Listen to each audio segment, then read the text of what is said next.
Le Sahel est une zone semi-désertique située juste en deçà du Sahara et qui est occupée par moins d'une dizaine de pays. Mais ces populations font aujourd'hui face à des défis qui ne se posaient pas il y a quelques décennies. Les changements climatiques, la pression humaine sur le milieu, ont plus encore fragilisé ces populations qui, pour l'essentiel, travaillent dans le domaine agricole pour assurer leur subsistance. C'est dans ce contexte qu'a été mis en place le projet Multi-Country pour la participation des éleveurs à la mise en œuvre des stratégies de lutte contre la pauvreté au Sahel.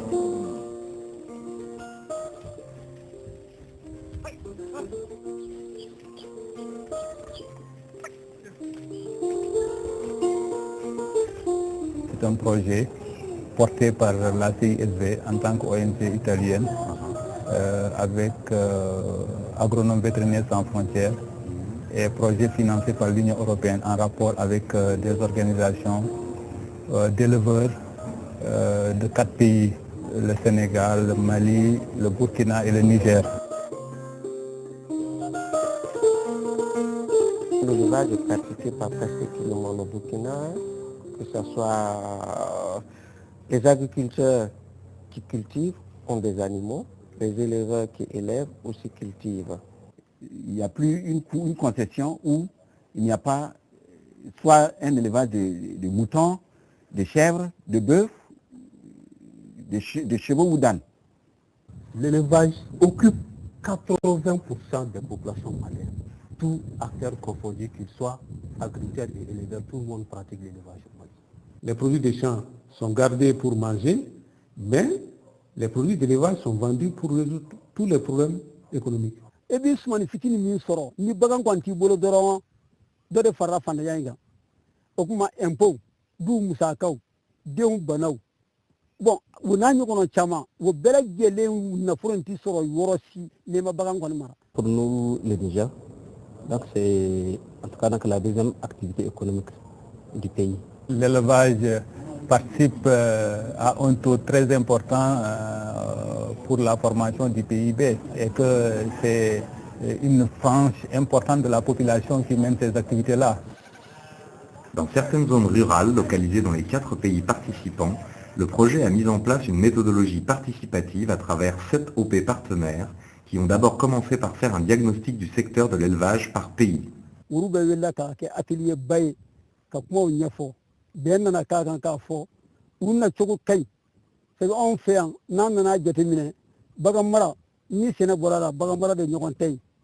on a réuni tous les acteurs stratégiques, qu'ils soient agriculteurs, qu'ils soient éleveurs, qu'ils soient pêcheurs, qu'ils soient services techniques, qu'ils soient élus, c'est-à-dire les collectivités territoriales, qu'ils soient administrateurs et chefs coutumiers.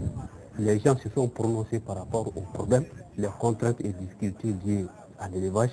Et ces problèmes ont été après priorisés et rendus sous forme d'action par l'élaboration d'un plan d'action. Et c'est sur la base de ce plan d'action-là qu'on a mené donc, les activités du projet, donc, en collaboration avec donc, les différents acteurs. Le diagnostic enregistré fait état de multiples problèmes liés aux zones de pâturage pressurisées par des contraintes démographiques et climatiques. Les cultivateurs, les éleveurs, les exploitants forestiers sont sur le même espace qui de plus en plus est réduit par le changement climatique, par le manque de pluie. L'agrobusiness international est en train d'envahir les terres au Sénégal. Mais parmi les terres envahies, celles où on pratique l'élevage pastoral sont les plus visées. Parce que c'est des terres fertiles à cause de la présence des animaux et tout ça. Il y a également de l'autre côté l'avancée du front agricole national vers les terres pastorales. Les terres tendent à ne plus suffire puisque la démographie commence à avoir un peu l'impact sur l'environnement. Donc pourquoi pas chez toi, sur place, créer des initiatives pour régénérer ton pâturage? Le projet a donc orienté son action sur la réhabilitation des zones de pâturage et des points d'eau, ainsi que des renforcements de capacités aux éleveurs. On a demandé l'aménagement de ce puits à Oro Issa. Nos animaux font 2 jours sans boire de l'eau. Donc on a sécurisé le puits pastoral à travers le CICV et la OPP. L'objectif c'était d'améliorer la colonne d'eau et aussi le temps d'abreuvement des animaux autour du puits. Là, on a pu atteindre 6 mètres de colonne d'eau. Nous avons fait la régénération des bourgoutières. Ça, c'est à Dialoubé, dans la commune de Dialoubé. Et la mare que nous appelons Samba Olo. Une autre régénération de bourgoutières dans le cercle de Djemné. Et ça, vraiment, c'est une grande avancée parce que le projet a vraiment mis tous les moyens qu'il fallait. On a des fourrages et des enclos. Et il y a eu également l'obtention des semences fourragères pour faire la pratique de la culture fourragère qui est devenue nécessaire et obligatoire vu la réduction des zones de pâturage. Ce qui est donc de la dégradation des aires de pâturage, donc le projet donc a récupéré 3 aires de pâturage et là donc on a fait en tout cas donc, quelques ouvrages qu'on appelle des ouvrages anti-érosifs. Voilà, donc après on a ensemencé ces espaces-là et il y a eu donc des régénérations de ressources naturelles.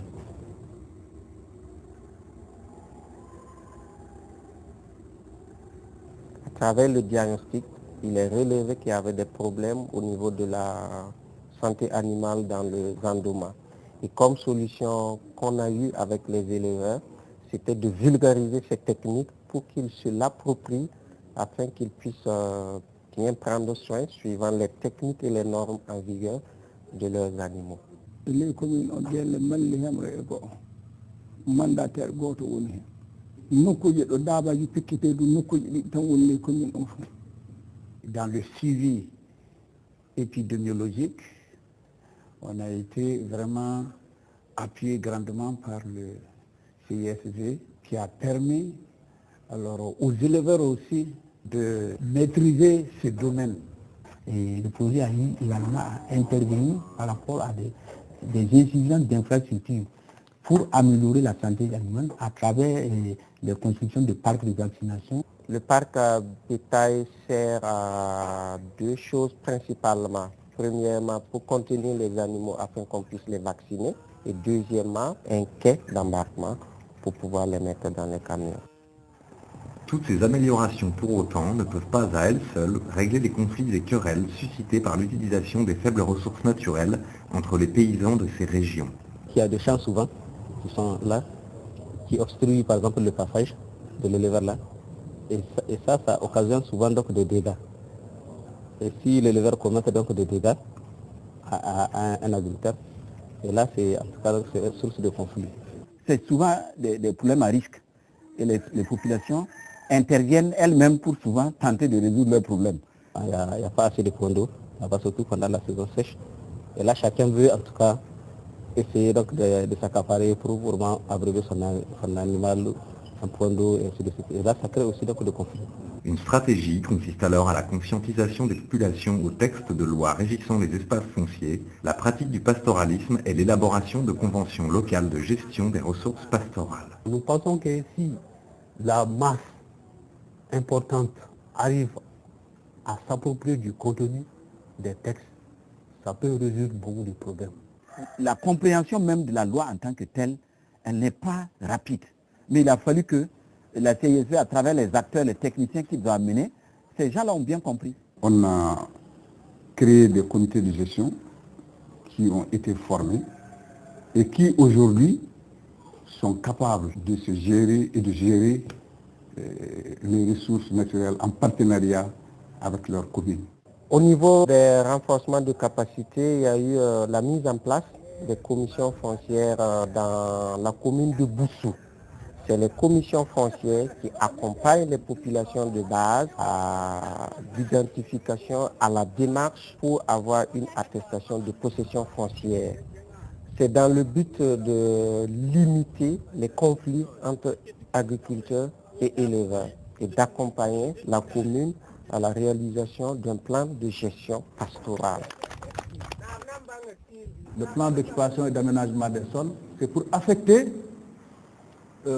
cette portion de terre à telle activité, telle autre portion de terre à telle activité. Quand les gens comprennent, quand les gens sont informés, mais je pense qu'ils vont respecter ce qui a été établi. Et sur ce plan, on aura contribué à atténuer les conflits qui se posaient au niveau de l'exploitation de ces ressources. Projet min ka an fɛ yan n'o kɛra an nimisi wasa ye o ye dabalayɔrɔ koori o ye nimisi wasa dan ye parisigi ni dabalayɔrɔ koori la forotigi ni dabatigi tɛna se ɲɔgɔn ma. An ni sɛnɛkɛlaw danfara don an ni ɲɔgɔn cɛ an k'a dɔn k'a fɔ ja dan sɔrɔ an ni ɲɔgɔn cɛ o kɛra nimisi wasaba ye min kɛra kunnawoloba ye bagan maralaw bɛɛ fɛ. Dans cette région, la plupart des richesses sont tirées de l'élevage. Donc, il faut que les éleveurs se ressaisissent, qu'ils comprennent qu'ils doivent s'organiser. Un manque d'organisation au niveau de la société civile pastorale sénégalaise. Les éleveurs, les organisations ne parlent pas le même langage. C'est ainsi qu'à plus grande échelle s'établit la problématique de la mobilité pastorale et du rôle du pastoralisme en tant qu'acteur dans la contribution au développement des pays. Le réseau Biliten Marobé est un réseau régional africain d'organisations pastorales qui ont décidé de se mettre ensemble pour davantage défendre les intérêts des éleveurs pasteurs. Et aujourd'hui, je pense que l'antenne réseau, antenne Biliten Marobé, qui est partenaire du projet, est en train quand même de jouer un rôle important dans la consolidation, organisation institutionnelle des éleveurs. CISV travaille avec l'antenne du réseau au niveau du Sénégal. CISV a un partenariat qui est en train de se construire également avec l'antenne RBM du Mali. La même chose est en train de se faire ailleurs. Les stratégies seront basées surtout sur les plaidoyers lobbying, les investissements dans la filière, et pour qu'enfin il y ait des politiques adaptées au contexte du pastoralisme. Parce que quelque part, ce qui est dénoncé, ce qui laisse les éleveurs surtout, c'est des politiques inappropriées. Nous, au niveau du Sénégal, il y a eu une grande mobilisation des éleveurs. C'est avec l'appui du projet qu'on a eu cette mobilisation dans le but de se positionner par rapport à l'élaboration du code pastoral que l'État sénégalais est en train de mener. C'est avec ce code pastoral que nous aurons en tout cas des droits certains réels garantis par une juridiction. Dans la mise en place de ce réseau d'éleveurs, le projet Multicountry favorise en outre la transversalité des échanges en faisant participer des acteurs des organisations de pasteurs éleveurs à des ateliers annuels internationaux. On a invité en tout cas toutes les OP avec qui donc on travaillait ensemble pour vraiment échanger sur la problématique de la mobilité. Est-ce que demain, les enfants seront prêts à faire comme nous? Est-ce qu'ils seront... Bien avant, donc, il y a eu des ateliers au niveau de chaque pays sur la mobilité. Et là, c'est un peu pour faire la restitution donc, de ces ateliers-là. Donc ensemble pour échanger donc, avec les autres, échanger d'expérience. C'est-à-dire les organisations paysannes de l'État, bon, ils ont l'opportunité vraiment d'échanger entre eux, de partager leurs préoccupations et de faire un réseautage au niveau de la sous-région. Au Sénégal, on a travaillé avec ADI, FBRJ et ADENA. Ces ateliers deviennent ainsi naturellement le lieu où établir les bilans des actions menées par le programme. Donc je vous rappelle que donc, le projet est à terme, donc c'est vraiment un atelier aussi de faire le bilan et de clôturer le projet. Nous sommes satisfaits parce que les actions que nous avons mises en place sont des activités qui pourront être reproduites, qui pourront être réalisées plus tard par l'Union sans l'appui technique, sans l'appui financier du projet. On peut dire que l'objectif tend vers, bon, on ne peut pas dire complètement, mais ça tend vers la réduction de la pauvreté dans la commune concernée. Notre commune a eu vraiment d'énormes problèmes. Et grâce à vous, je pense que nous sommes en train de sortir vraiment de l'inondation, si je peux m'exprimer ici. Le fait qu'on soit pendant 3 ans à travailler ensemble, ça a créé une synergie d'action, mais ça a créé aussi une famille d'éleveurs, d'acteurs, même en dehors du projet. C'est des gens qui vont continuer à travailler, à se communiquer, à se donner des informations qui peuvent être utiles dans la mise en œuvre de leurs actions respectives. Il y a déjà, nous commençons à réfléchir à l'avenir pour que le pastoralisme fonctionne au point de pouvoir être une solution même aux problèmes économiques, aux problèmes de revenus des populations. kɛlɛyɔrɔ foyi t'an ne fantanyara mɔgɔ min e ka bagan mara jamana in bɛɛ n'i ma bagan mara i dara k'a fɔ i tɛ bɔ fantanyara. Aujourd'hui, le projet a porté ses fruits au terme de 3 ans d'existence. Mais le combat reste d'actualité pour les éleveurs pasteurs de toutes les régions du Sahel, à faire entendre leur voix et se développer, gage certain d'une réduction de la pauvreté dans ces pays.